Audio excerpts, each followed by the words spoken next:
କୁମ୍ଭ ରାଶି ପଦସ୍ଥ ବ୍ୟକ୍ତି ବିଶେଷଙ୍କ ସାହାଯ୍ୟରୁ ଅର୍ଥ ଲାଭ ସହିତ ସ୍ଥଗିତ କାର୍ଯ୍ୟ ଆପଣଙ୍କ ସମ୍ପନ୍ନ ହେବ। ଅତ୍ୟଧିକ କର୍ମ ଜଞ୍ଜାଳ ହେତୁ କଠିନ ଶ୍ରମଜନିତ ମାନସିକ ଚାପ ଆପଣଙ୍କ ବୃଦ୍ଧି ପାଇପାରେ। ବ୍ୟବସାୟ ବାଣିଜ୍ୟ ପରିବହନ ଏବଂ ଏଜେନ୍ସି କ୍ଷେତ୍ରରେ ଆପଣଙ୍କ ସମସ୍ୟା ଦୂର ହୋଇପାରେ।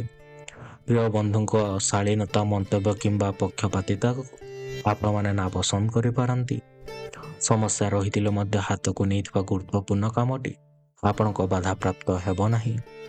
ନିର୍ଦ୍ଦିଷ୍ଟ ସ୍ଥାନରେ ପ୍ରତିକ୍ରିୟା କରିଥିବା ଲୋକଟିକୁ ନ ପାଇ ଆପଣମାନେ ବ୍ୟସ୍ତ ହୋଇପାରନ୍ତି। ପଡ଼ୋଶୀଙ୍କ ହସ୍ତକ୍ଷେପ ଫଳରେ ଘରୋଇ କଳହକୁ ଦେଇ ଆପଣଙ୍କ ଅଶାନ୍ତି ଲାଗିପାରେ।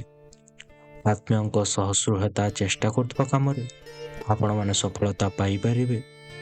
ଆଜି ଆପଣଙ୍କ ଶୁଭ ରଙ୍ଗ ହେଉଛି ନୀଳ, ଶୁଭ ସଂଖ୍ୟା ହେଉଛି 8 ଏବଂ ପ୍ରତିକାର ପାଇଁ ନୀଳ ରଙ୍ଗର ପୋଷାକ ବ୍ୟବହାର କରିବା ସହିତ ନିଜ ପାଖରେ ଲୁହାରେ ନିର୍ମିତ ଶନିଙ୍କ ଗୋଟିଏ ଯନ୍ତ୍ର ଆପଣଙ୍କ ପାଖରେ ରଖନ୍ତୁ।